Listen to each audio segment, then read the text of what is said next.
শূন্য কার্বন নিঃসরণের লক্ষ্যমাত্রা পূরণে প্রথমবারের মতো হাইড্রোজেন চালিত ট্রেন চালু করেছে ভারত। দেশটির প্রধানমন্ত্রী নরেন্দ্র মোদী সবুজ পতাকা উড়িয়ে এই পরিবেশ বান্ধব ট্রেনের উদ্বোধন করেন। ভারতীয় রেলওয়ের উত্তর রেলওয়ের অধীনে হরিয়ানার 89 কিলোমিটার দীর্ঘ জিন্দ সোনিপথ রুটে ট্রেনটি চলাচল করবে। দেশটিতে এই প্রথম রেল খাতে হাইড্রোজেন ফুয়েল সেল প্রযুক্তি ব্যবহার করা হচ্ছে। এই প্রযুক্তিতে হাইড্রোজেন কোষের মাধ্যমে বিদ্যুৎ উৎপাদন করে ট্রেন চালানো হবে, যা প্রচলিত ডিজেল চালিত ট্রেনের তুলনায় অনেক বেশি পরিচ্ছন্ন ও পরিবেশ বান্ধব। এই প্রকল্পের আওতায় হাইড্রোজেন সংরক্ষণ এবং রিফুয়েলিং এর বিশেষ সুবিধাও তৈরি করা হয়েছে।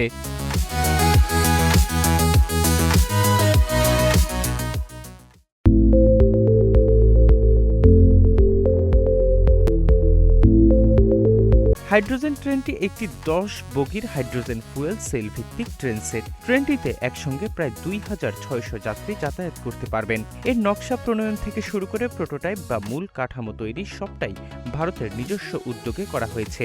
ট্রেনটির সর্বোচ্চ গতিবেগ ঘন্টায় 110 কিলোমিটার হলেও আপাতত এটি ঘন্টায় সর্বোচ্চ 75 কিলোমিটার গতিতে চলার অনুমোদন পেয়েছে। হাইড্রোজেন চালিত রেল যোগাযোগ ব্যবস্থার তালিকায় থাকা অন্য দেশগুলো হল জার্মানি, জাপান, চীন এবং যুক্তরাষ্ট্র।